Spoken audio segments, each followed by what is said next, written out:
Lord of the Rings. The Rings of Power director J.R.R. Bayona explains how the show took inspiration from Peter Jackson's movies and why they may never acknowledge them. Released in 2001 to 2003 as an epic adaptation of J.R.R. Tolkien's seminal Lord of the Rings novel, Jackson's cinematic trilogy revolutionized fantasy on the big screen and set the bar incredibly high for future adaptations, which even Jackson himself was unable to live up to with his subsequent Hobbit trilogy. Since then, Jackson has moved on from Middle-earth with various other projects. Premiering September 2nd on Prime Video, Rings of Power will be Amazon's first foray into Middle-earth.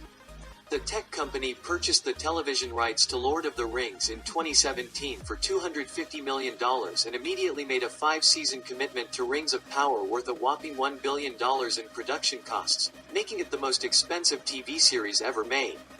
Star Trek Beyond writers J.D. Payne and Patrick McKay were brought on as showrunners alongside Jurassic World, Fallen Kingdom's J.R.R. Bayona as director of the first 2 episodes. Unlike Jackson's direct adaptations, Rings of Power is based on the Lord of the Rings appendices penned by Tolkien, which include discussion of the Second Age. Considering their love for Jackson's movies, Rings of Power's creatives still look to them for inspiration. During a recent interview with SFX magazine, via Games Radar, Bayona further discussed how they look to Jackson's movies for inspiration. The goal early on, according to the director, was to establish a bridge between the show and the movies, but they soon found themselves unconsciously disconnecting from the movies, in order to tell their own standalone story.